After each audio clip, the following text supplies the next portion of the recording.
Hey YouTube, Pepper1 here. Been quite a while since my last video. Just been doing bits. I've done my last few months at school, went on holiday, done bits from my mum and dad, my family.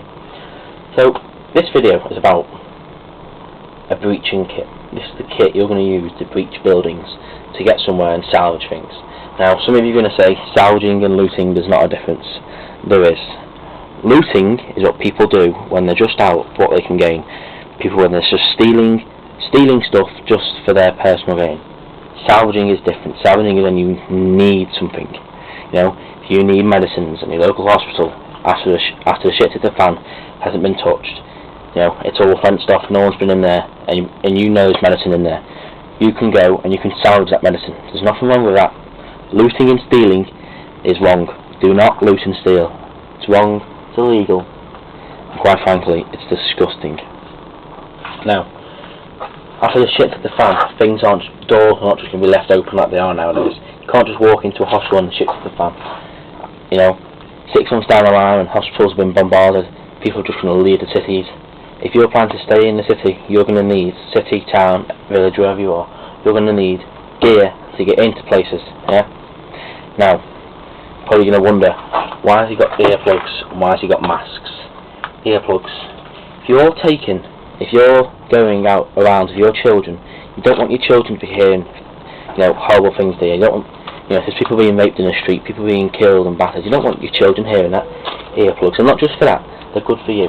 If you've got people firing guns, doing anything like that, fires, explosions, your ears will suffer, So get yourself some earplugs. This is a box of 200. I got this from Screwfix. I'm not advertising any shops or anything like that. Just where I got them from, and that was I think it was $9.99, and there's 200 sets. So there's 200 earplugs in there, 200 sets of earplugs. So you know what? For the price of it, it's a lifesaver. Well, it's not. It's a hearing saver. But you know what? All good. For that price, bargain. Masks. These are FFP2NR. This is what the government recommends for any pollution in the air. So if people are using gas bombs, explosions, anything like that, anything where it can harm you or make you inactive to protect your family or do the job you're trying to do, this is what will cancel it out. Alright, if you've got gas masks, brilliant. I haven't got a gas mask, but these things are brilliant. You can pop one over your head, the other one over your head, clamp that around your nose like that, so depending on how big your nose is, and breathe through that, brilliant. One use per person. Don't be walking around with it, on several missions because the filter won't be working. Don't give it out to someone else, because if you get your germs in there and then they get their germs and then use it again, it's going to be a problem of illness. Okay, so one use, one person. So get yourself a good few. I think I've got 10 here, and I think I've got another 20 bags of these. So I've got plenty of masks. Now, to get into the building, if you're trying to not loot, salvage, if you're trying to salvage something from a place, say you're going to a warehouse. Warehouse doors are not like household doors, or not like garage doors. Warehouse doors are big, strong, and mainly made of metal. You might get the odd service door, or the odd little entrance is made out of wood. You might be able to get through that easier. But the majority of warehouse doors are metal, so you're going to need some big gear to get into it. Heavy duty gear, okay? Now, if it's just a little door, little wooden door, got yourself a claw hammer, a lump hammer, alright? Now, 2 great hammers, good swinging action on them, plenty of force behind them, all's good. You'll get through the door no problem. I've got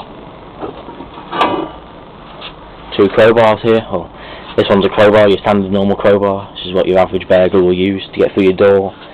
You know, just crowbar.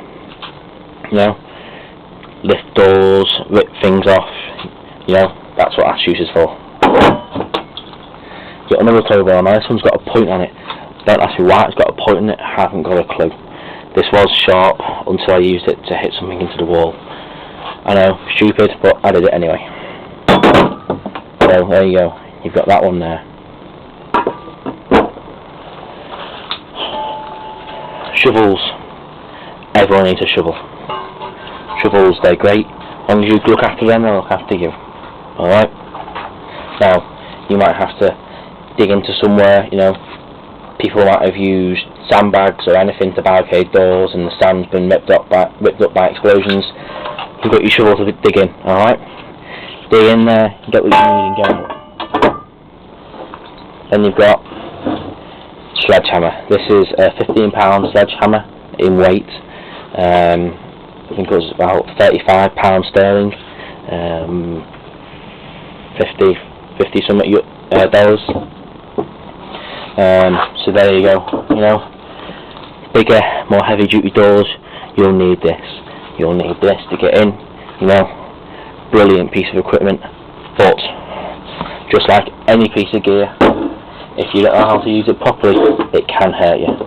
You know, these are heavy. If you're not used to swinging them or using them, don't go out there and spend hours and hours breaking into doors with it, because you will hurt yourself and you'll be out of action for ages. Chisel. This is a bolster chisel. Okay. Now, if you're trying to break into a lock, you know, alright, it makes a little bit extra noise other than just whacking it, but you know what? It'll get in easier and it will look a lot cleaner. Alright, that's what that's for.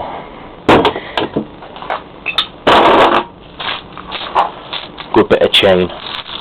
Alright, not the longest bit of chain in the world. About a metre long, metre and a quarter long, but you know what? It'll do the job.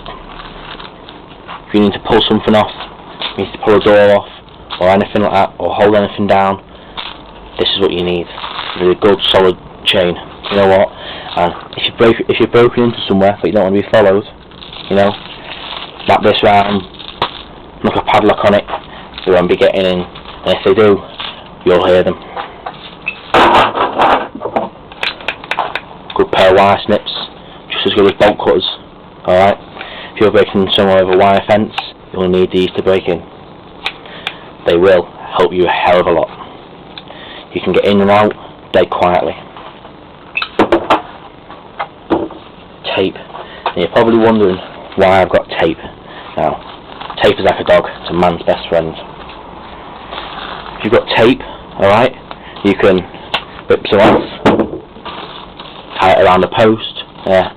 You can find your way in, find your way out, just like that. You'll try to set a path, you know. If you've cleared it, if people have been going through towns or down roads, it's been dangerous, you can tie a bit of tape around it just to let, you know, people, your friends, your family, people in your group, you know, your extended combat group or anything like that, you can let them know that where they're entering now is dangerous. Alright? Or you can tape it around the door so that people know in your group, someone in our group's already been here and gone through everything.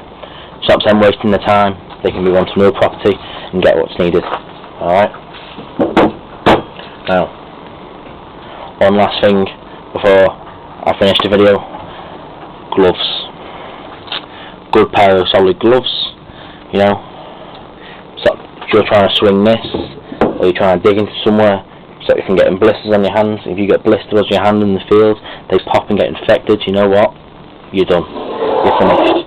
If you get injured in the field, you stay injured unless you can fix it yourself. Unless you've got a doctor or anything like that, you stay injured. So, always wear gloves. Prevents blisters. And one final thing, the royal baby was born this week. As I say, congratulations to Prince William and Kate, and good luck with their baby. Stay safe. Thanks for watching.